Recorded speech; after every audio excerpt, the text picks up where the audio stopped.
Okay,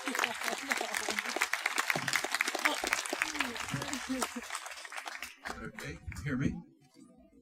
Yeah. Okay.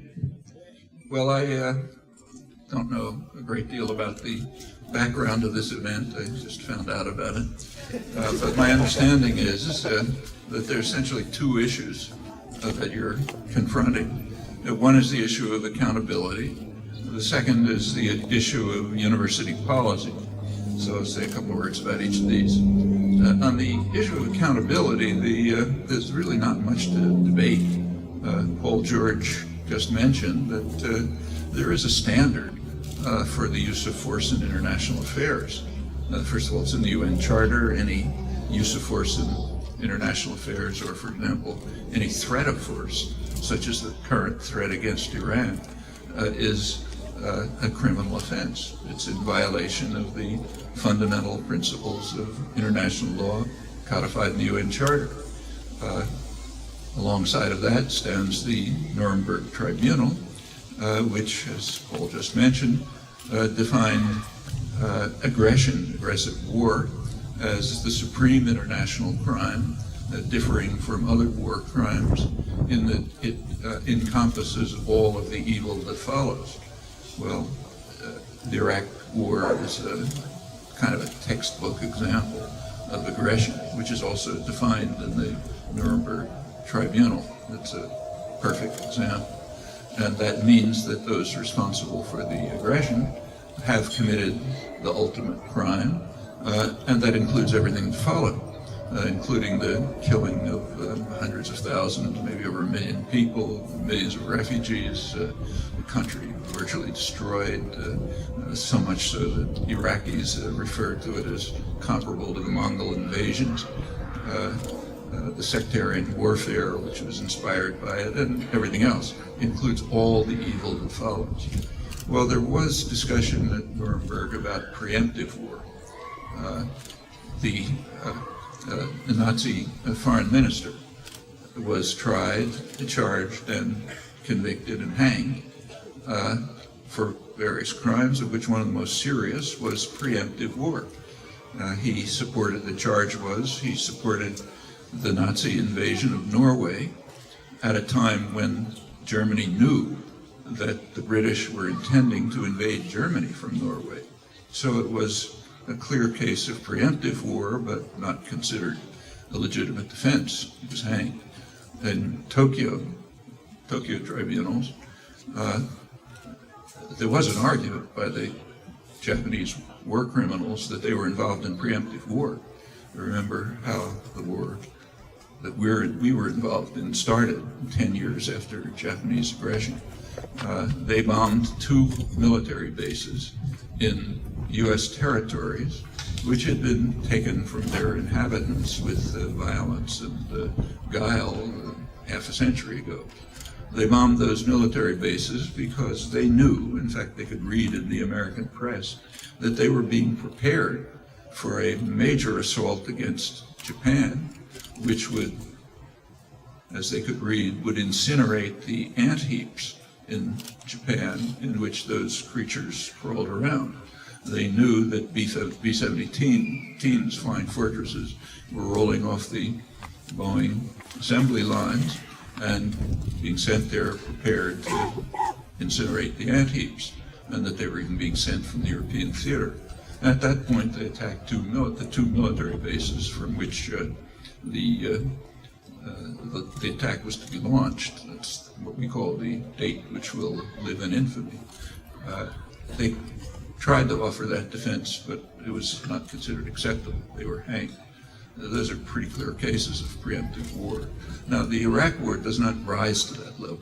There's no serious sense in which it's a preemptive war. So essentially, this defense is irrelevant.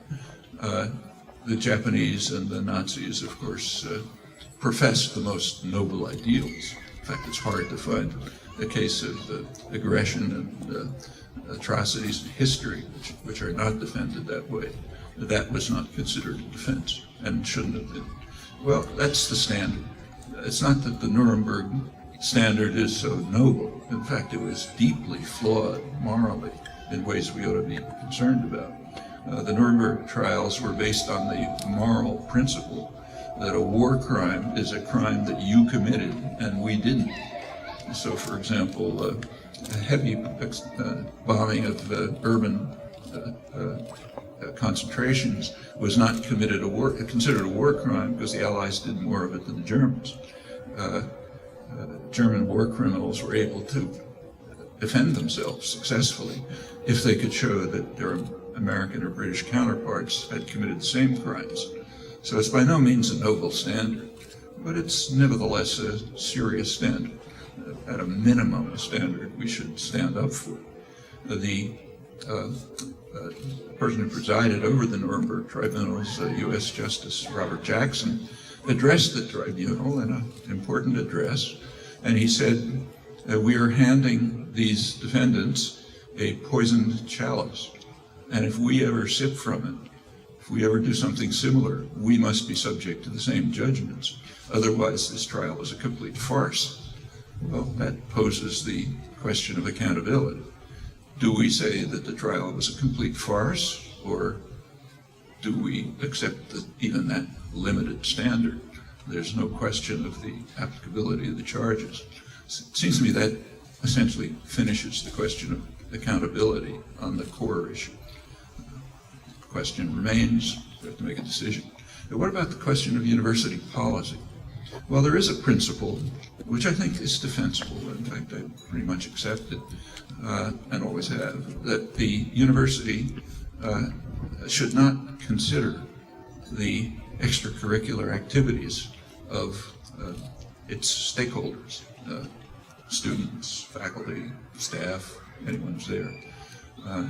They should ask if they're fulfilling their university responsibilities. I think that's a reasonable, defensible principle. Only, however, if it's taken seriously. So, for example, suppose that, say, a mathematician at Stanford decides to take off a couple of years and rob and burn banks, or to go off to South Waziristan and advise Al-Qaeda on how to carry out nuclear terror in New York. Well, by this principle, Stanford shouldn't care. When he comes back, he's admitted. If that condition is satisfied, then we can take the principle seriously. Suppose, however, that this person is, let's say, a political economist, and he comes back after these activities to teach courses on how to rob and burn banks, with good reason. He suggests that's the way to deal with the plunder of this terrible financial crisis. Just rob them and burn them down, and teaches courses on how to do it. Or suppose he comes back and offers instruction on how to construct small nuclear weapons and sneak them into the United States and put them in New York and blow the place up, on the not implausible grounds that that's the way to stop imperial aggression all over the world. Nothing else is going to work. Well, at that point, I think the university does have a decision. Is that meeting university responsibilities? You can make your own. And if it doesn't accept it, then it shouldn't accept it in even worse cases, like launching aggressive war, the ultimate crime. Well, I don't presume to offer you answers to these questions. I think you should think them through, but I do think they're the kinds of questions that should be considered, should be uppermost in your mind when you consider the questions of accountability and university policy. Thanks.